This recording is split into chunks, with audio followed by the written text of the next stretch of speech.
My dearest Franklin, isn't it funny to think that God had this whole thing as part of his plan from the beginning, even when I denied liking you and trying to resist the because we were just different people.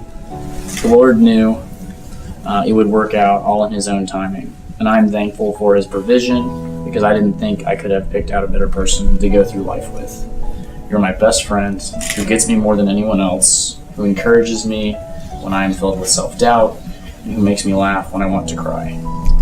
Franklin, I love you for all that you have been, the just plain nice guy who thinks girls are just get in the way of playing sports, the way your family and upbringing have shaped you, who you are, and your perspective on life.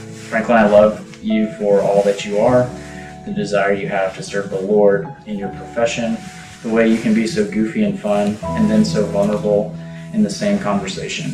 Franklin, I love you for all that you are yet to be. Wherever that may take us, and however you may change, I vow to love you through it all. I can't wait to see you at the altar. All my love. M. Okay, Mackenzie, you're probably thinking my present is a bit light.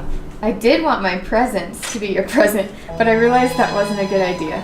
So that being said, I had a two-part gift. You know how much I love giving presents. Well, at least when they are practical.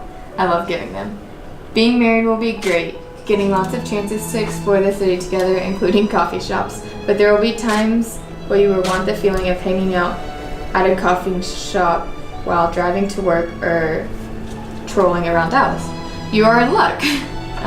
Simply tune your XM radio to channel 14. You won't have to be subjected to 1310 any longer, at least for the next year. That's the practical gift.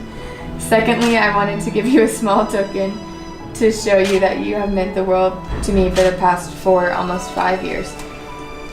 Mackenzie, I told you it all started. It was a regular old night at the chateau, and you had fallen asleep per usual, and I just felt that the strong desire to hold your hand, even though I knew you didn't like being touched or cuddled with. But I waited another week or so because I didn't want to mess with our friendship. Eventually, after talking to some people, and after much contemplation, I thought of a great way to tell you that my feelings were changing. But also I was terrified to formally ask you out on a date. What should I do? I asked myself. I know. I'll tell her we should go to dinner, super casual, and then somehow the fact that I like her will come up. That grand idea came to fruition on November 9th, 2011, and probably after your confusion as to what I was even saying subsided. We've been on a crazy, fun, challenging, amazing, life-giving, fulfilling, and loving journey. I have saved this token of where it all started. I wanted to show you that maybe I'm a little sentimental, but I also wanted to take a step back and see how far we've come. We're getting married, or after years of part 5 long-distance dating, the day has finally come.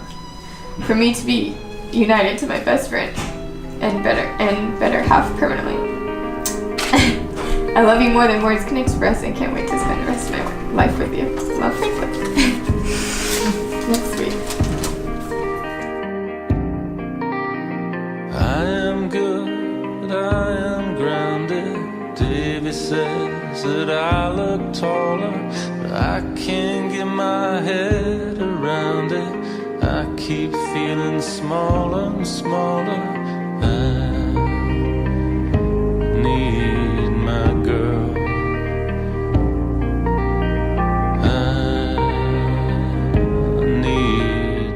Because as you begin your life together this afternoon, love will be the central aspect of a healthy and fulfilling marriage. And so the question becomes, where do we find this kind of love?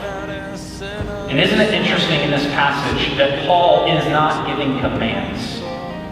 Instead, what he's doing is he's describing what love looks like. And in a very real sense, Paul is actually pointing us to a person. And that person is Jesus himself.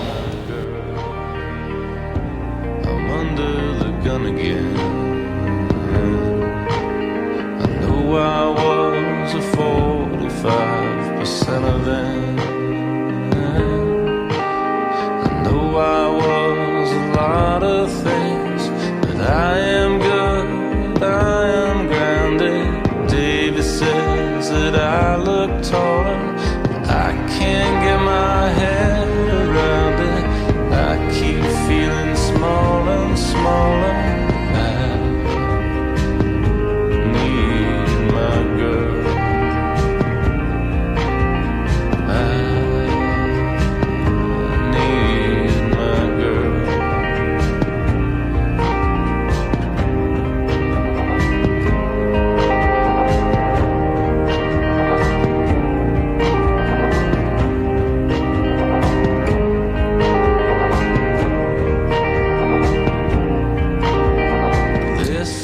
an interview with Norman Lear.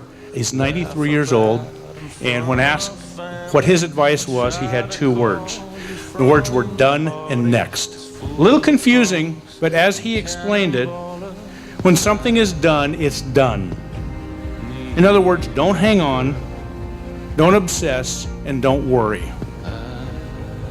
And next, when something is done, move on to the next thing and focus your energy there.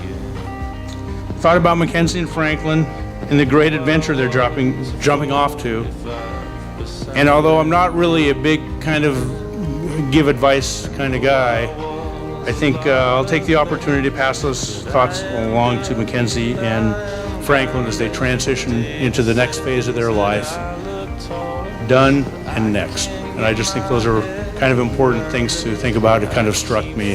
And so I just want to raise a glass to Mackenzie and Franklin. I'm so pleased that Franklin is part of our family. And I want to say cheers to Mackenzie and Franklin.